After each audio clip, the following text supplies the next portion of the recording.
Só um pouquinho. Pode começar? Ainda não, só um pouquinho.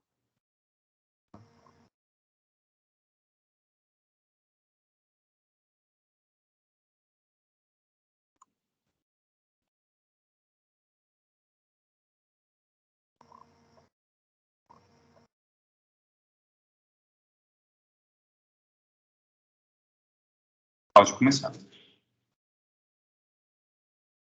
Boa noite. Primeiro eu queria agradecer a vocês a paciência, porque minha internet aqui é bastante lenta. Eu até tentei compartilhar, mas só que eu acho que, como é chamada de vídeo, os dados pesam bastante.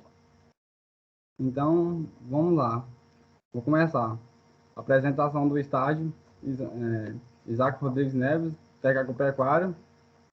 Orientador Milton Luiz da Paz Lima, no Laboratório de Microbiologia e Fitopatologia, no Instituto Federal Goiano, campus Urutaí. Pode seguir.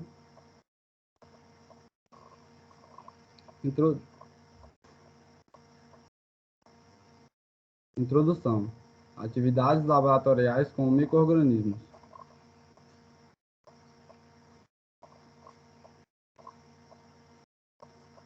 As atividades feitas no laboratório, como isolamento e replicagem, são atividades de diagnose, ou seja, diagnóstico, técnicas destinadas a cada grupo de micro-organismos, por exemplo, bactérias e fungos, por exemplo, cada tipo tem sua técnica, e o laboratório é constituído de áreas específicas. Para cada local. Pode seguir.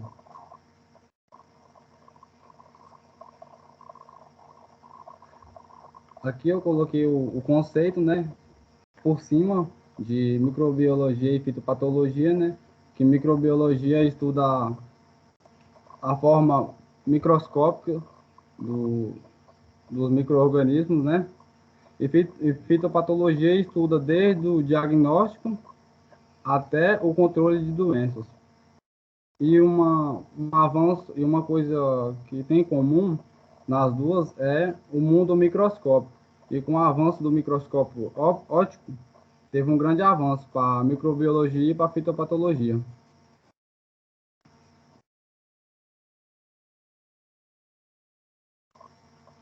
Aqui eu vou começar com alguns termos, né, que eu fiz aqui, que eu considero de bastante importância para qualquer laboratório, principalmente se tratando de você está lidando ali com seres microscópicos, que você tem que ter um controle rígido ali, de asepsia, que é a ação de tornar isento de todo germe séptico, inúmeros procedimentos auxiliam no alcance desse objetivo. Limpeza, inúmeros procedimentos aos quais reduzem a população microbiana, mas não torna o instrumento ou objeto isento na tonalidade. Desinfetar, inúmeros procedimentos aplicados em superfícies que não provocam a morte total da população microbiana, apenas reduz até que não provoca a morte total da população microbiana, apenas reduz o objeto e amplia a recontaminação. Desinfetar, inúmeros procedimentos de controle na população microbiana, na não tonalidade no interior do alvo do objeto. Esterilização, inúmeros procedimentos para tornar livre e isento de qualquer micro-organismo. Então, podemos ver desse que a esterilização é o mais eficaz, né? Tornando ali isento de qualquer micro-organismo.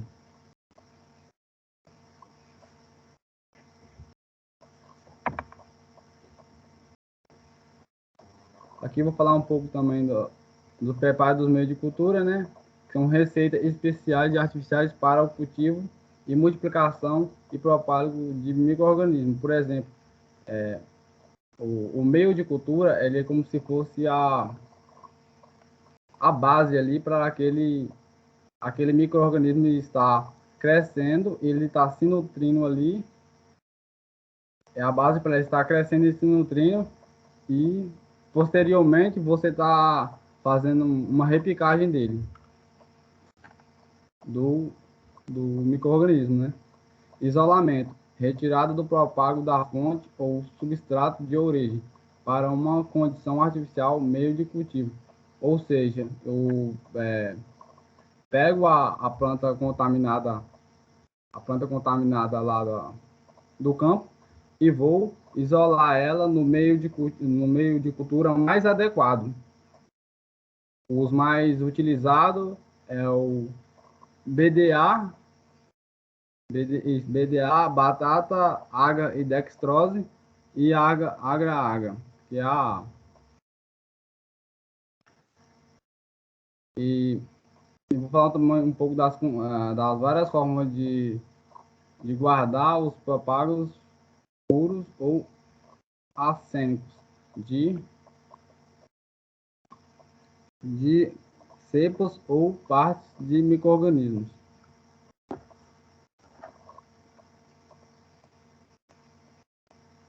Pode. Aqui eu vou falar um pouco dos EPIs, né, que é essencial para um uso no laboratório. O primeiro que eu vou citar aqui é luvas, respiradores e máscaras, protetor facial, por exemplo, eu estou lidando ali com álcool, alguma coisa química que pode vir a subir vapor e vir no meu olho, vou estar protegido, jalecos e aventais.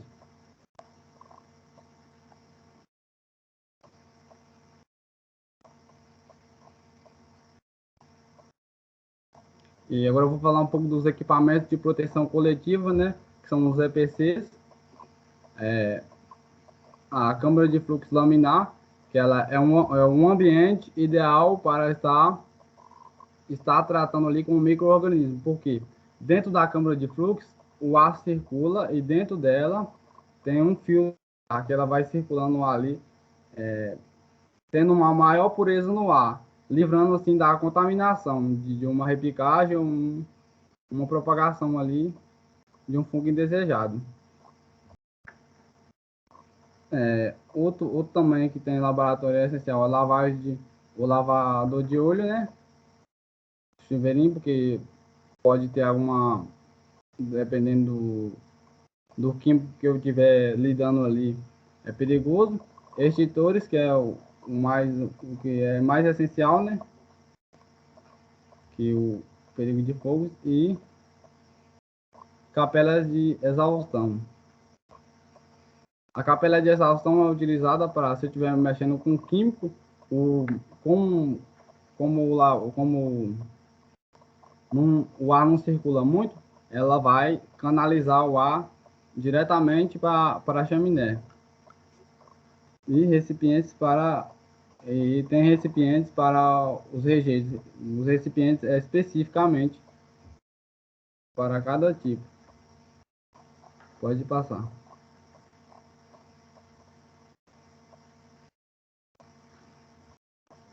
Agora eu vou apresentar um pouco sobre as variedades de risco nos laboratórios.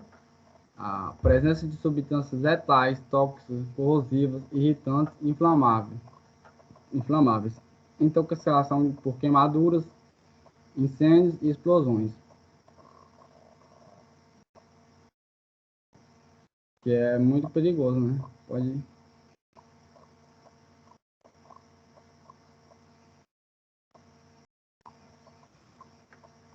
Pode seguir.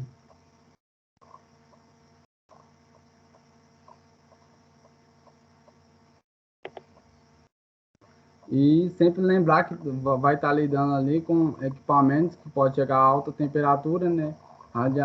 Alta temperatura ali tem que tomar o maior cuidado. Podendo também, mexendo também com equipamentos elétricos, né? Tomando o maior cuidado. Pode, pode passar, amigo.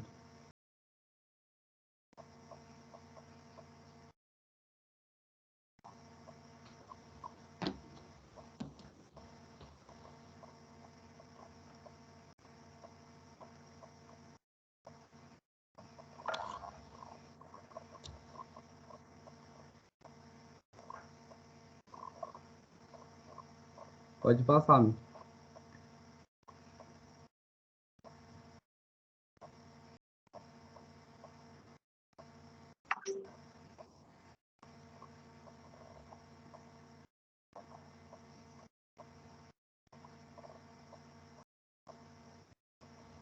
Seu áudio está desligado, Milton. Não estou conseguindo ouvir. Hã?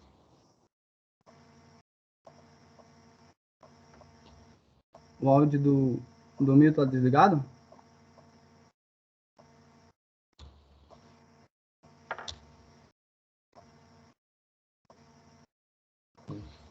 Sim.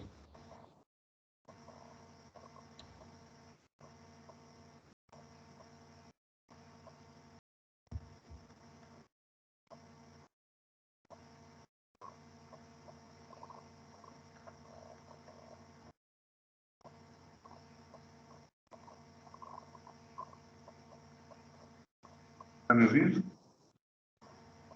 Agora estamos. Então, aqui, ó, trabalhos que utilizam agentes biológicos. Eu passei, explique isso aqui. Contaminação. Isso é tópico. Trabalhos que eu utilizo agente biológico. Por exemplo, eu vou estar lidando ali com fungos, né? Fungos, bactérias que pode, não vai ser tão perigoso como uma zoonose, né? Mas eu vou estar lidando com seres microscópicos, né? Então eu tenho que tomar cuidado. Contaminação. Qual a importância da contaminação nos laboratórios? Qual a relação? Isso é importante, não é importante? A contaminação, por exemplo, se eu for fazer uma replicagem, eu tenho que colocar, eu tenho que utilizar os equipamentos ali no, como por exemplo, a câmara de fluxo. Ela propicia um ambiente ideal ali para o mínimo de contaminação.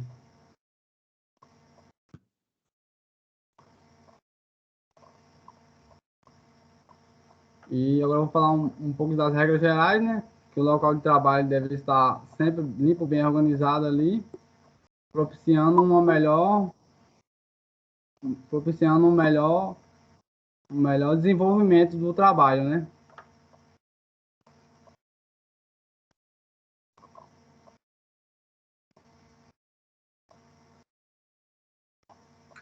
Evitar materiais que estará atrapalhando no está atrapalhando o trabalho do laboratório também, uma das regras essenciais.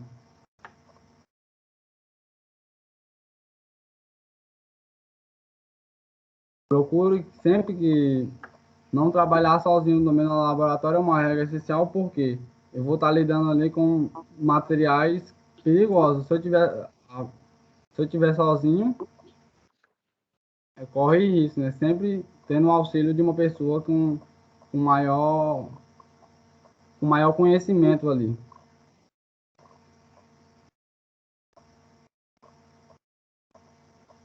E aqui também, né, eu coloquei, não se deve usar escadas e saguões para estocagem de materiais ou equipamentos de laboratório. Isso se aplica também a equipamentos de uso pessoal, por exemplo, bicicletas, rádios, etc.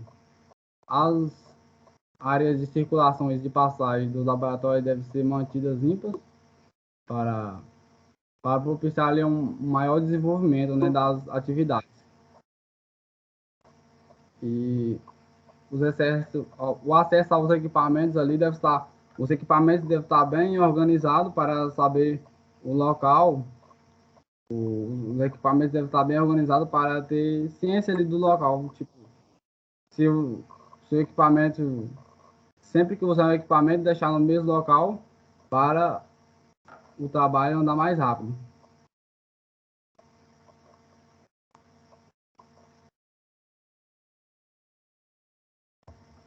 Aqui vou falar mais um pouco aqui é somente a foto dos EPCs, né? Pode, eu falei lá em cima, uma foto de cada um. Para que serve Os, o PCs? eu vou falar um pouco aqui sobre Por exemplo, lava-olho. Serve para quê? Para que ele serve? o Detre- lava-olho serve para, por exemplo, eu estou mexendo com corante, estou fazendo uma lâmina, estou mexendo com corante, fucsina. Se eu deixar respingar no meu olho, eu tenho que ter o mais rápido possível ali, eu tenho que ter um lava-olho, né, para estar evitando aí de que eu tenha um perigo maior. E o extintor? Para que serve um extintor? O extintor serve em caso de fogo, né, porque o laboratório corre bastante risco de fogo, porque você está utilizando ali bastante materiais inflamáveis. Por exemplo, estou utilizando a capela de fluxo aqui, por exemplo. Dentro dela eu posso fazer uma asepsia com álcool 100%. Se eu não esperar o tempo adequado ali para acender a chama, eu posso estar ocasionando ali um incêndio, por exemplo, né? Você conhece E todos os EPCs? Você já viu esses EPCs? Tem algum que você não... Tem algum EPC que você não viu? algum? Deixa eu lembrar aqui. Você não viu? Todos você viu? Todos você conhece? Todos. Vou falar mais um pouco aqui também dos exaustores. Os exaustores são para manter a circulação do ar sempre, porque, por exemplo, eu guardo materiais, todo laboratório tem materiais, produtos químicos. Se não tiver uma circulação de ar, ali vai ficar um cheiro muito desagradável no laboratório, por exemplo. Por isso que tem os exaustores. A capela de fluxo aqui é para direcionar o ar diretamente para cima, não ficar o ar ali debaixo naquele local. E os recipientes também de descarte de material, né?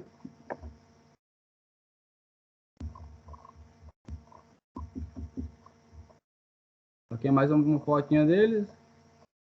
Eu não falei também da pia, só que eu vou falar mais um pouco da pia. A pia também é essencial, né? Por exemplo, quando eu vou até no laboratório, eu estava em circulação, por exemplo, posso estar ali, minha mão está suja de vários micro-organismos.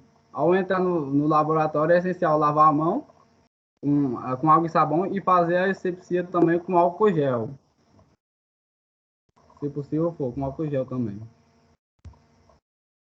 E o que são esses equipamentos aqui? Esse aqui, o que é? Aqui é o Lava-óleos. óleo, o extintor aqui, a Detalhe, capela de fogo, lava-óleos, câmara de fluxo laminar, exaustor, né, de gases químicos, e aqui também exaustor de ambiente. Isso. Agora eu vou falar um pouco da preparação e observações microscópicas, né? Falar um pouco das lâminas microscópicas. Tem três tipos principais de fazer as lâminas. Um exemplo deles é o corte histológico, o da fita e o da pescagem. O da pescagem eu posso utilizar uma paca de pedra que já tem ali nela um micro-organismo, por exemplo, um fungo já em um estado maior, que eu possa coletar as estruturas dele, as hifas, para botar em cima da lâmina. Primeiramente eu vou pegar um vidrinho desse aqui, ó, a foxina, que ele é o corante, colocar, pingar ele na lâmina e coletar, o material da paca de PET e colocar em cima. Mas sempre lembrando também que devo utilizar o álcool, o álcool, o álcool 100% aqui, né? E e a e o bico de Bunsen, ou então a lamparina aqui, para estar sempre esterilizando e não deixando entrar em contaminação. Por exemplo, eu vou pegar uma pinça aqui, eu coloco ela num fungo, depois eu passo para outro fungo, aquela minha lâmina, ela vai ficar com dois tipos de fungo, ela não vai ficar com só. Então, eu esterilizando sempre os materiais, eu vou evitar isso. Falei um pouco do método de pescagem, né? Agora eu vou falar um pouco também do corte histológico. O corte histológico, você vai pegar no campo, né? Pegar a lesão da planta, a lesão que a planta tiver o local que a planta estiver lesionada, vai cortar, vai usar uma lupa, cortar o mais fino possível ali, colocar o corante na lâmina e depois colocar o corante e depois colocar a lâmina por cima. Sempre também lembrando que quando for utilizar o microscópio, tirar o máximo de resíduo de corante para não estar sujando a objetiva do microscópio. E também sempre lembrando de quando terminar de fazer a lâmina, identificar ela. Se ela for uma lâmina que vai ficar por mais tempo permanente, sempre lembrar de usar um verniz. Um verniz pode ser um esmalte incolor em volta da lamínula, que a lamínula ela fica por cima, protegendo ali o material que vai em cima da lâmina.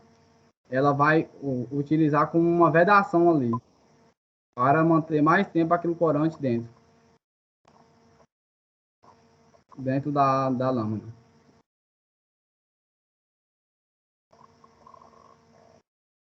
Aqui eu vou falar um pouco do preparo de meio de cultura, né?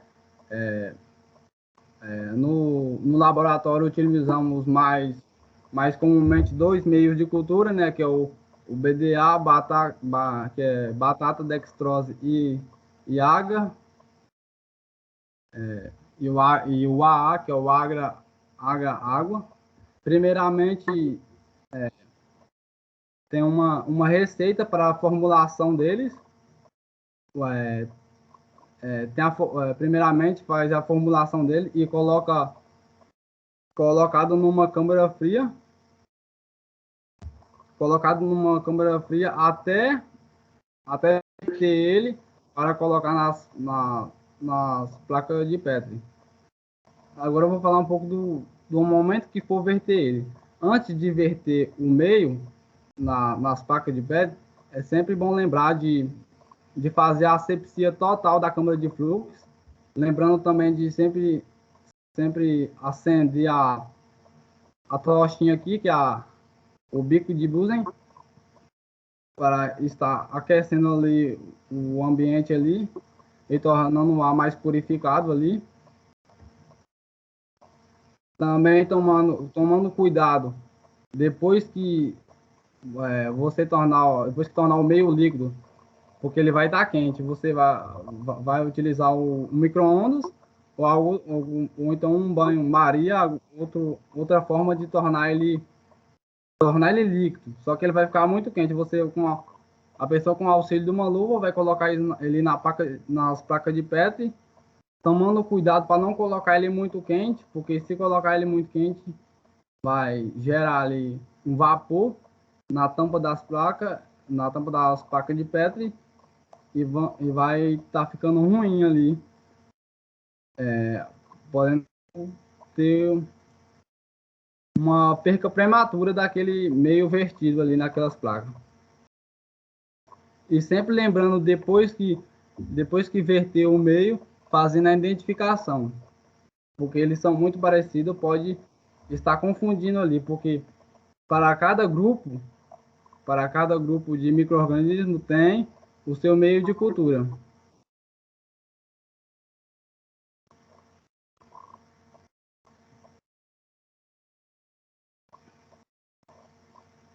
Agora eu vou falar um pouco do isolamento e repicagem. O isolamento, eu vou inicialmente pegar o propágulo no campo de por exemplo, a folha lesionada que esteja ali com os sintomas, né? Vou colocar ele numa peneira, numa solução de hipoclorito 3% e álcool 70 para estar ali tornando ele limpo ali de qualquer outro agente ali que possa estar atrapalhando no meu isolamento. Sempre lembrando que quando for isolar o fungo no meio, está fazendo toda a asepsia ali da câmara de fluxo. Inicialmente faz 5 pontos, coloca 5 cortes de material, 5 cortes de material em formato de cruz, um no meio e 4 do lado deles. Deixa eu lembrar aqui, depois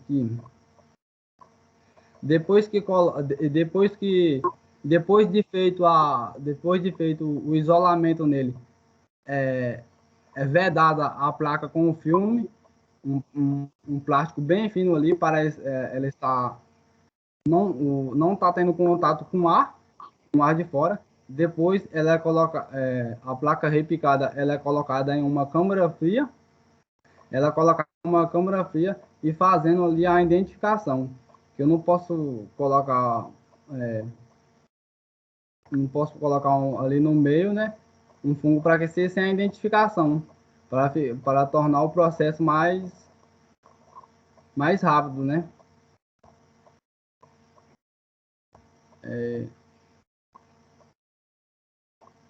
Eu não falei falar um pouco da repicagem também, porque a repicagem é essencial essencial no laboratório, porque com a repicagem eu vou ali estar propagando os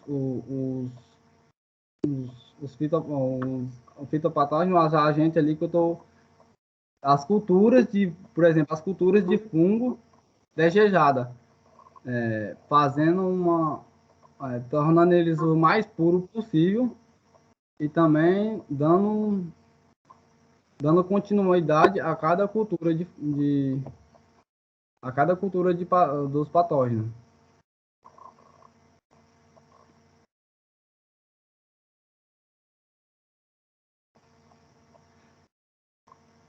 E sempre lembrando também que todos depois de feito, deve ser vedado e etiquetado. Pode seguir. Aqui, né, agora eu vou falar um pouco da higienização e asepsia, né? As vidraçarias em geral é colocada na... Fiquei nervoso agora, esqueci o nome dela. É colocada na autoclave. Colocada na autoclave, inicialmente coloca eles na autoclave, em embalagens fechadas. A autoclave deve estar no nível de água correto. A autoclave vai estar ali elevando a pressão, porque ela vai estar gerando ali um vapor de água. Ela vai estar elevando a pressão até 1 kgf, se não me engano. Está levando a pressão até 1 kgf. Depois a gente vai estar voltando ela para o nível 1 ali. Vai estar deixando a pressão constante por 20 minutos e depois vai estar desligando ela e deixando a pressão e saindo devagar. Com as vidraçarias, depois que foi feito o processo da autoclave, vai deixar elas de molho no hipoclorito ali para estar.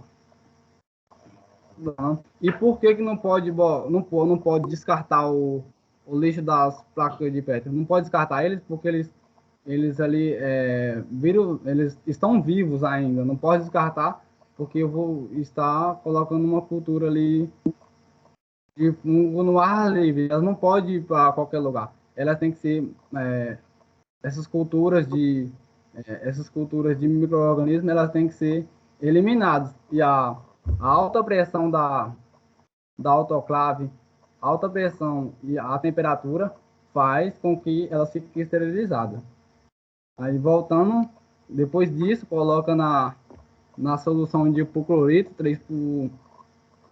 solução de hipoclorito, né, 3%, se não me engano, acho que é mais, não.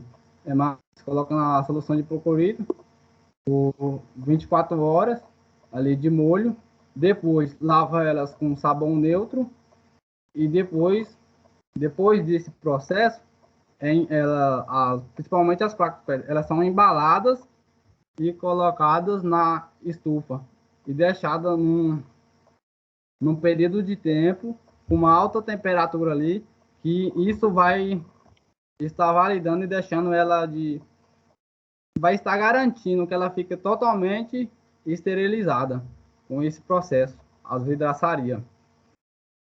E os outros, como espátula, pinça, é utilizada mais somente o álcool 100%, né? E temperatura para estar deixando elas estéreis ali. E dificuldades vivenciadas, a dificuldade minha é de comunicação, que sempre foi muito tímido, sempre foi muito fechado. E eu tive bastante, eu ainda, se eu falar que foi pior do que hoje, ninguém acredita, que eu sou muito difícil de estar conversando. Acho que o pessoal não fala, como é que é pior do que isso? Aí não tem como, né? Mas já foi pior do que isso. Mas eu estou tentando, né, contornar, e o laboratório foi de suma importância para mim estar aprendendo a trabalhar em equipe, né?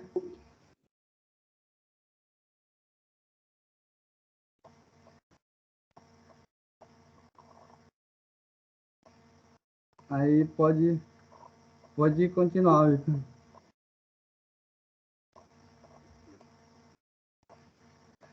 Eu falar que o estágio foi muito importante, tanto para meu desenvolvimento acadêmico como pessoal. Pude aprender a trabalhar em equipe, adquirir o conhecimento na área de fitopatologia.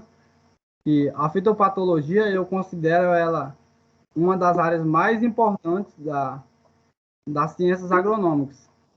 Ela, para mim, ela é uma das áreas mais importantes, porque ela vai desde o diagnóstico até o controle das pragas, que é a principal atividade na agronomia, uma das principais atividades que deve se tomar cuidado em uma lavoura.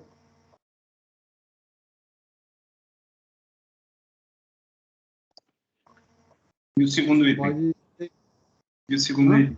Aqui. conhecimento na área de E esse aqui? fazer os... Esse, Hã? esse último item, você não falou sobre ele. Fazer o curso técnico em agropecuária foi de suma importância para a minha vida, por cada aprendizado e experiência novas. No decorrer do curso, levarei para toda a minha vida o aprendizado. E aqui, desde já, eu queria agradecer imensamente o Milton, a Ana e o Quebeli, sinceramente. Agradecer grandemente a vocês, porque vocês teve muita paciência comigo durante o meu aprendizado no laboratório. Porque eu sempre fui muito desatento e vocês sempre teve paciência comigo no dia a dia. Agradecer imensamente vocês mesmo. Agora, sobre esse slide, essas foram as bibliografias usadas para aqui. Secção do relatório. Fala isso, Ana. Aqui as referências bibliográficas, né?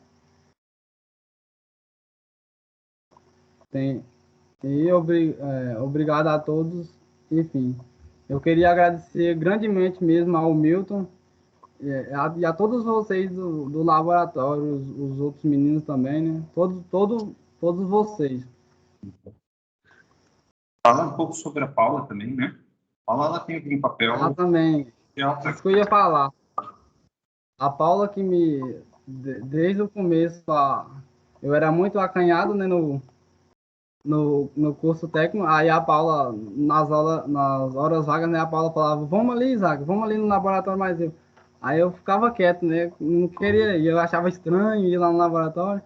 Aí depois, o Milton me chamou para o laboratório, né, com indicação da Paula, que a Paula ia para lá. Então a Paula foi muito importante, a Paula que me incentivou E no começo mesmo eu só ia quando... No começo, vocês lembram que a Paula... Eu ia mais nas horas que a Paula tava, né? Que eu ficava com medo de ir sozinho.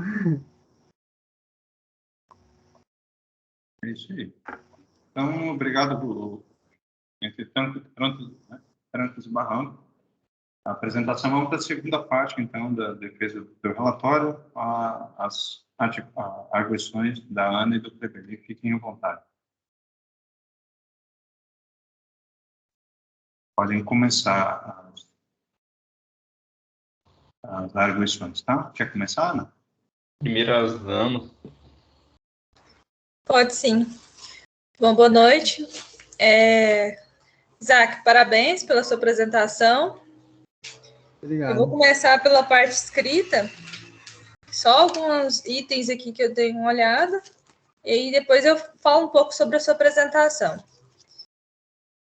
Na parte escrita, eu achei muito bem escrito, né? Tanto a introdução quanto, né, os outros tópicos que você colocou lá. Tem erros de português, algumas coisas assim que eu vou colocar lá e depois você corrige. Só que, na minha opinião, assim, eu não li muitos, né, durante a minha vida, relatórios de estágio, né? Mas esse foi um dos que eu achei mais completo, assim, em relação à escrita, né? Tirando os errinhos de português, mas em relação à organização ali, da forma que foi colocado, eu achei muito bom. Só que pecou para o outro lado, que são as fotos, porque você mesmo apresentou aí muitas fotos, né, das atividades, mas no trabalho escrito não tem foto, né? A não ser 2 fotos que você colocou, né, sobre uma da folha de oídio, né? Então eu também senti falta dessas lâminas, né, explicando, né, as estruturas ali desses sinais, né, dessa doença. Tanto também quanto a outra foto que você colocou lá, você podia dar um zoom, cortar, né, fazer uma prancha para ficar mais visível, né, sobre essas doenças. E eu senti falta na apresentação também, porque você não colocou elas, né? Porque se a gente for olhar, esses sintomas e esses sinais, né, eles são a base ali para diagnosticar a doença de planta, né? Então, essas análises, elas são importantes para saber até como você vai proceder, né, com a escolha da melhor forma ali, do melhor ensaio ali. Igual, você falou, às vezes, no geral, a mesma cultura que eu coloco ali para o fungo crescer é a mesma da bactéria? É a mesma do vírus? Né? Pois, então, aí fica... Você colocou, às vezes, muitas vezes no geral, né? Que é para todas as doenças no geral, mas, em suma, não é, né? A gente sabe que não é. Deixa eu dar uma olhada aqui, avanço no microscópio, procedimentos. Outra coisa também, os preparos de lâminas, né? Você explicou aí os preparos de lâmicas, né? A repicagem. Mas lá você não escreveu, você não colocou, né? No trabalho escrito. Você falou também, né, da importância ali do microscópio, né? Para a fitopatologia, para a microbiologia. E por que você acha que foi, assim, importante? Porque antes do microscópio, você poderia observar somente os sintomas, né? Por exemplo, o ferrugem, eu podia observar somente os sintomas na folha da planta, mas eu não sabia ali o que causava aquela lesão na folha, por exemplo.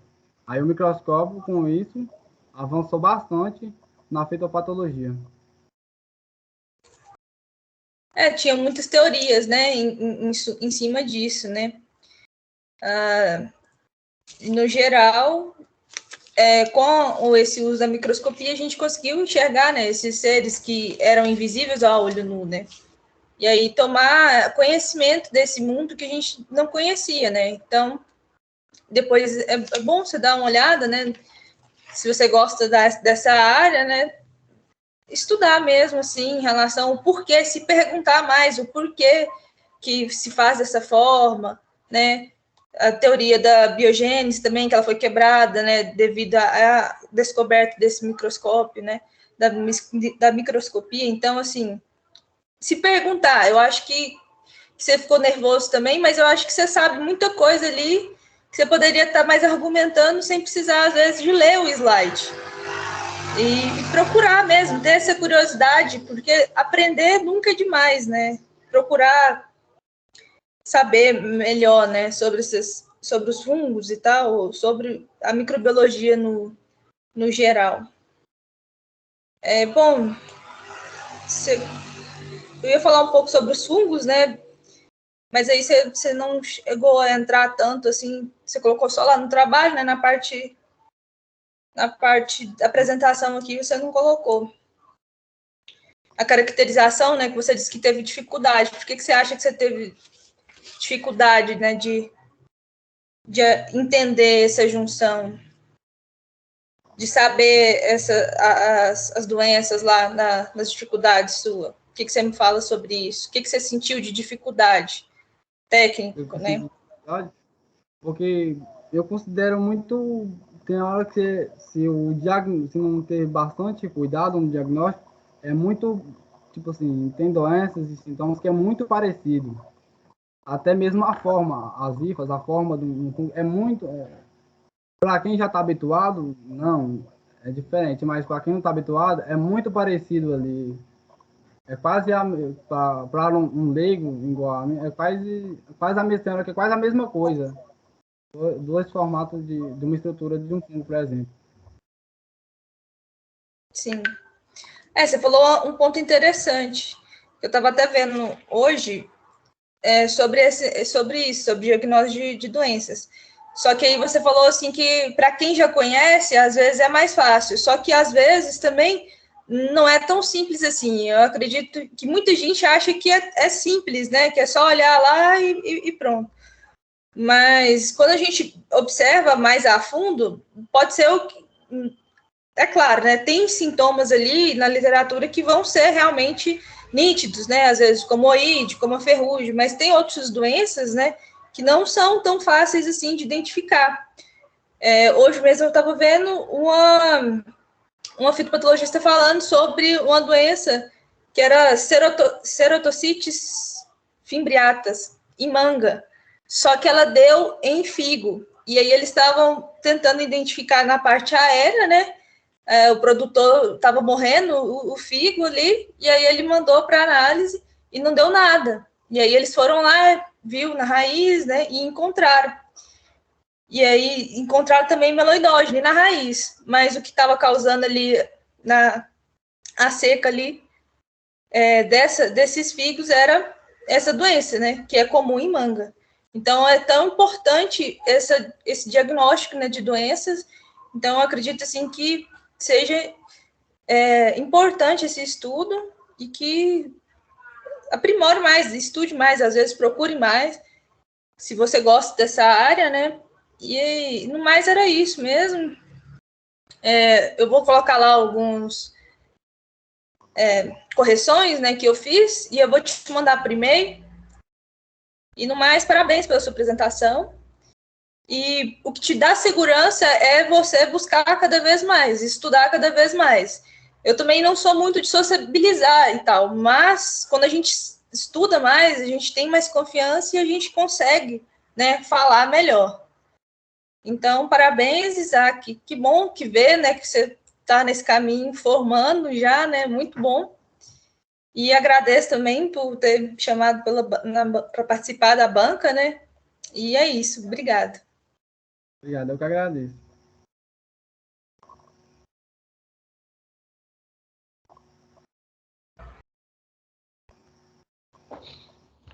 Parabéns, Isaac, pela apresentação. É gratificante, né, ver você evoluir desde quando entrou no laboratório, um rapaz tímido, que tinha medo, né, aquele receio, veio do campo, né, saiu de uma área de conforto. Então, isso aí é extremamente importante, a gente ver seu crescimento aí após você sair da área de conforto e estudar, né, conhecer o laboratório de fitopatologia através de sua irmã Paula. e gostar, né, da área, realizar diversas atividades. Eu vou começar, então, falando um pouco sobre seu relatório. Então, eu achei interessante sua organização, a maneira que você dispôs as atividades realizadas dentro do laboratório, a maneira que você realizou a introdução. Então, começou falando sobre os primeiros períodos aí da fitopatologia, né, que é o período místico. Então, falando que as doenças eram atribuídas, então, por causas sobrenaturais, porque não se conseguia visualizar, né, o que estava acontecendo ali, né, para provocar um sintoma numa planta, né, visualizar qual o patógeno, né, que estava provocando essa doença. Então, atribuía umas causas divinas, castigo dos deuses e uma série de fatores, né. E, posteriormente, passou por outros períodos, né. Você não chegou a comentar, mas tem o período da predisposição, etiológico, né, ecológico, atual, né. E isso é importante quando você fala de fitopatologia, né. Saber, então, que a fitopatologia ela é composta por períodos, né, que teve uma importância, né, na história. Então, eu senti alguns erros, eu vi, né, alguns erros no caso de escrever, então, a quantidade de pessoas, funcionários, né, você colocou lá, só que acho que na correria você esqueceu, né, adicionar a data de início e término do estágio, você só mencionou lá, mas não chegou a adicionar a data, né. Então, na revisão de literatura, achei interessante você fazer, então, uma introdução falando dos primeiros períodos, né, da fitopatologia. Alguns erros gramaticais, isso é normal, né, à medida que você vai lendo, relendo o seu trabalho, né, que você vai tendo maior atenção, né, você vai conseguindo encontrar esses erros, então é sempre ter em mente, né? Você escrever, ler, reler, sempre você vai ter alguma coisa para mudar, né? Para acrescentar. Faltou algumas coisas, alguns erros na citação, mas eu coloquei lá para você ver. Os pontos fortes, né, na sua apresentação, e agora falando um pouco sobre a sua dicção, foi qualidade de slide bom, você ficou um pouco nervoso, né? Isso é normal, mas esse nervosismo ele tende a diminuir à medida que você domina mais o conteúdo, você se sente, né, mais à vontade de apresentar. Então você apresenta para você mesmo, você simula que você está apresentando para alguém. Então, à medida que você faz isso, você vai tendo uma confiança sobre o assunto que você está apresentando.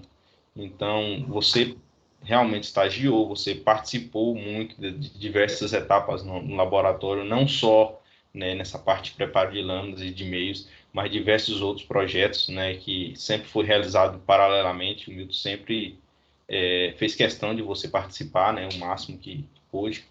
É claro que a sua carga horária, né, na disciplina era bem grande, não sobrava muito tempo, mas sempre você estava lá presente.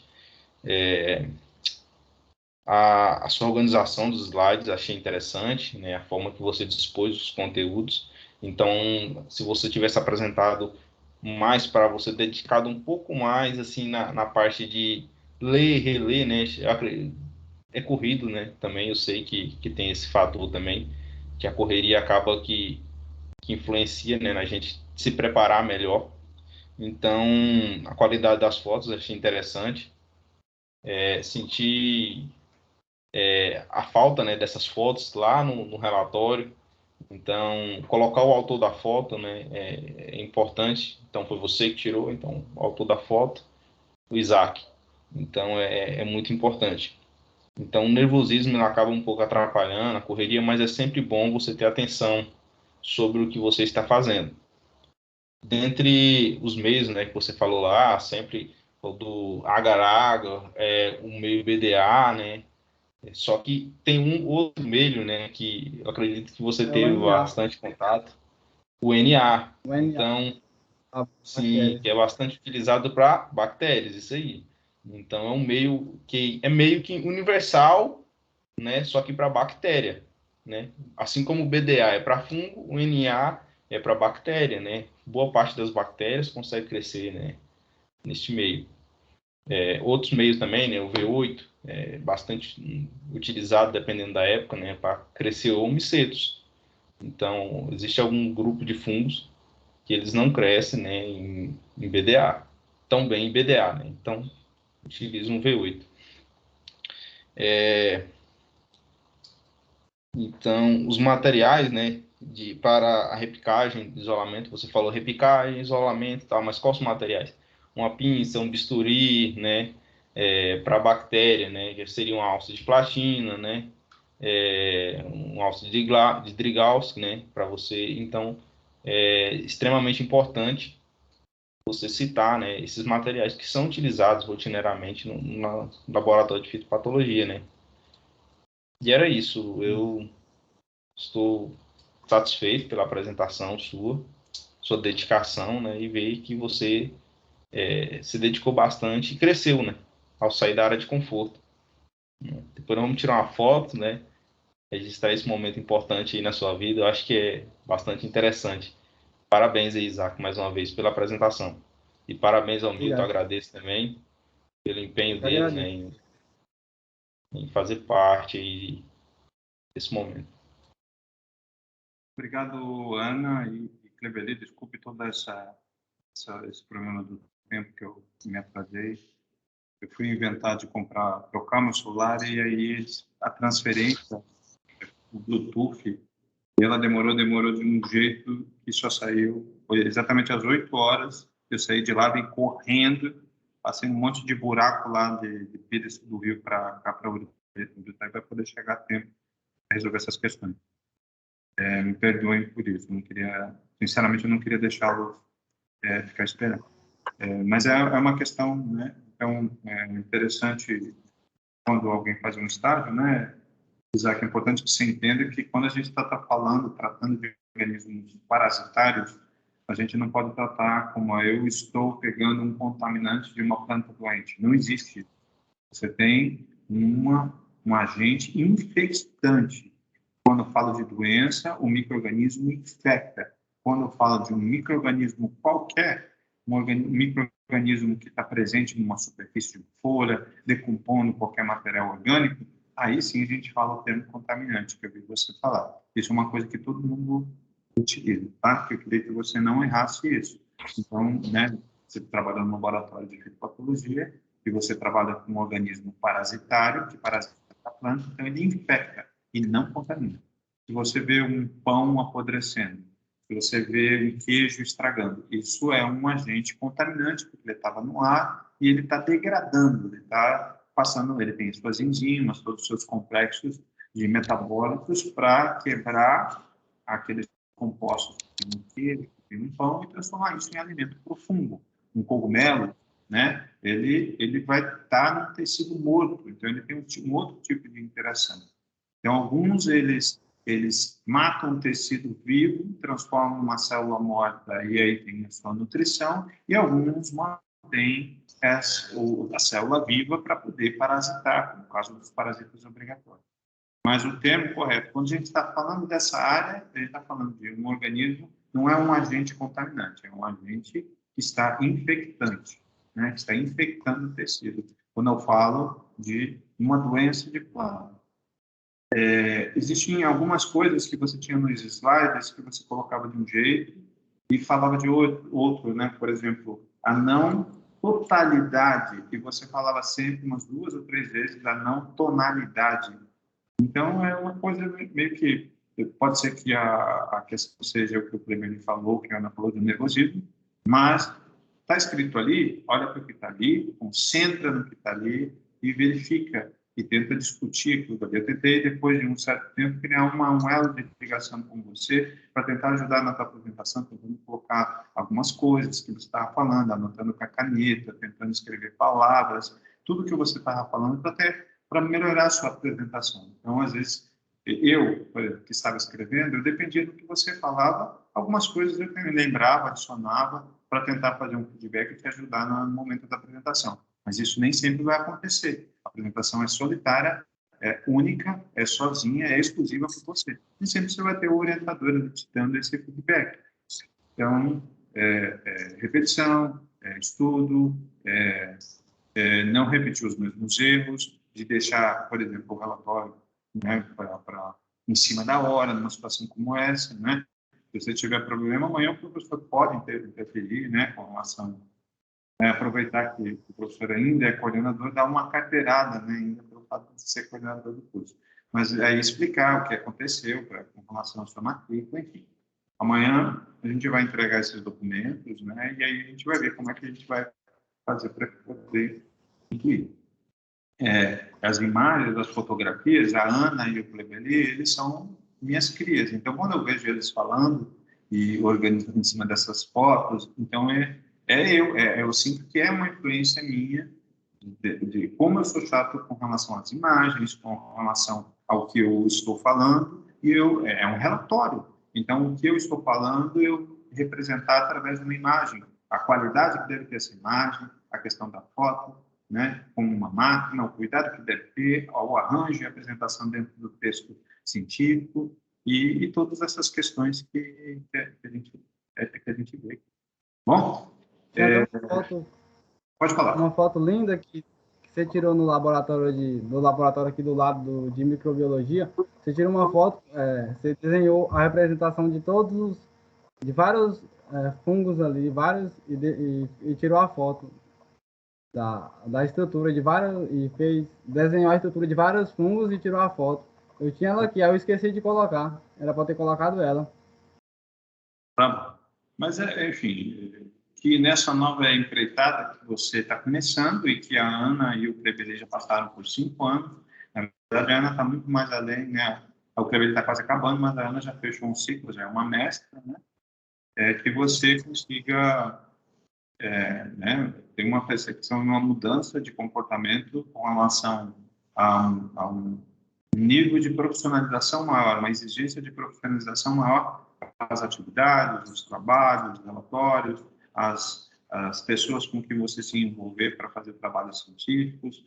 Então, tudo isso é extremamente importante, essa mudança, né?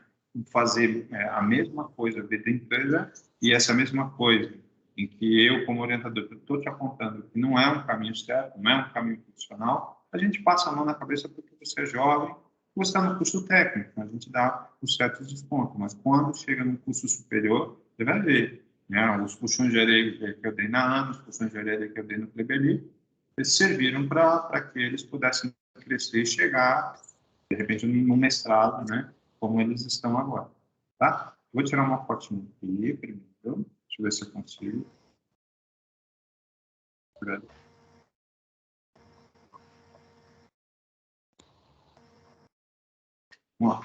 E aí, agora vamos para relação aos documentos, né, do relatório. Existe uma ficha de defesa, que é da Ana.